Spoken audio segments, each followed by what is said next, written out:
सभी सनातनी भाइयों को मैं कवि पंडित श्री राम झा मिलन जी प्रणाम करता हूं और आज मैं फिर उपस्थित हूं शास्त्रों की चर्चा में।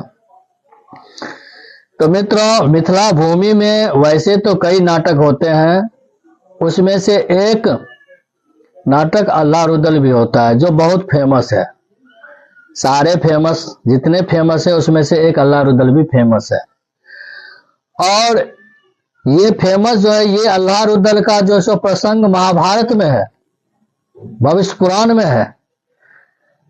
तो मुझे जो मिला, मुझे भविष्य पुराण में इसका प्रसंग मिला और उसका संबंध महाभारत से है। जो भविष्य पुराण में मुझे मिला है वो मैं आपके सामने रख रहा हूं। कौरव और पांडवों के युद्ध के उपरांत भगवान श्री कृष्ण ने शिव जी से प्रार्थना की, प्रभु हम हस्तिनापुर जाएंगे, तब तक के लिए आप पांडवों के शिविर की आप रक्षा करिए। भगवान से प्रार्थना किए, शिव जी से प्रार्थना किए कृष्ण भगवान ने।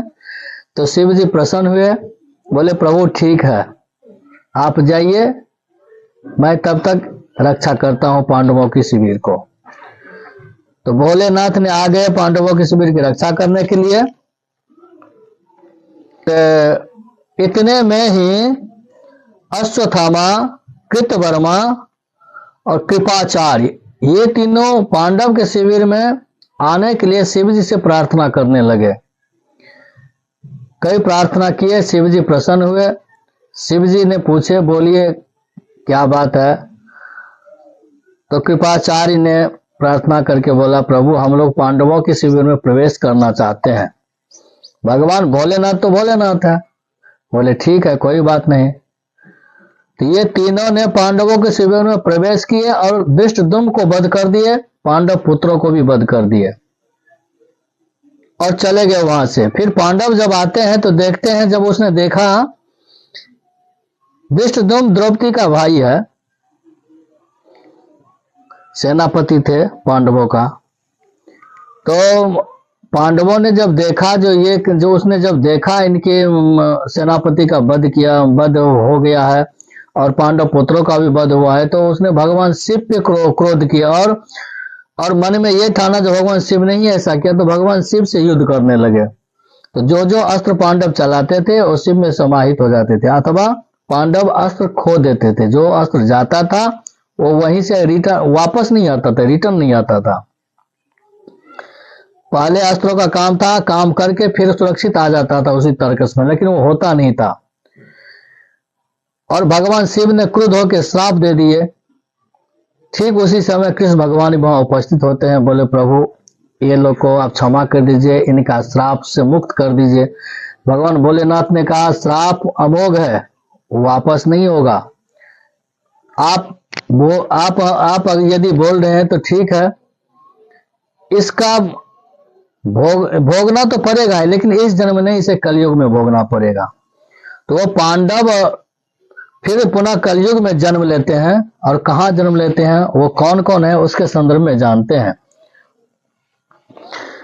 तो पांडव जो युधिष्ठिर, सबसे बड़ा युधिष्ठिर, वो वत्सराज का पुत्र होगा, नाम बलखानी होगा, जो मलखान नाम से प्रसिद्ध होगा और श्रीश नगर का राजा होगा। कलयुग में उसे भोगना पड़ेगा। भीम का नाम वीरन होगा और वह बनरस का राजा होगा। अर्जुन का नाम ब्रह्मानंद होगा। नकुल कान्य कुब्ज में रत्न भानु के पुत्र के रूप में जन्म लेगा और नाम होगा लक्षण। सहदेव भीम सिंह का पुत्र होगा और नाम होगा देव सिंह। धृतराष्ट्र का भी जन्म होता है, तो धृतराष्ट्र अजमेर में जन्म लेगा, नाम होगा पृथ्वीराज। अब पृथ्वीराज चौहान और पृथ्वीराज ये दोनों एक है या अलग है, इसके संदर्भ में हम लोग आगे चर्चा करेंगे। द्रौपदी भी जन्म लेती है तो पृथ्वीराज की पुत्री के रूप में जन्म लेती है और नाम वहां पे बेला होती है। कर्ण का नाम होगा तारक। और कृष्ण भगवान बोले फिर हम भी जाएंगे, तो कृष्ण जो आते हैं, कृष्ण उदल के रूप में उदय सिंह महावतीपुर में जन्म होता है। कृष्ण का धर्म की स्थापना के लिए आते हैं और वहां उनका नाम उदल नाम से प्रसिद्ध होते हैं। और इनका गुरु वो भी कृष्ण के विष्णु के अंश से ही आते हैं। तो इसलिए अल्लाह और उदल, ये ड्रामा बहुत फेमस है।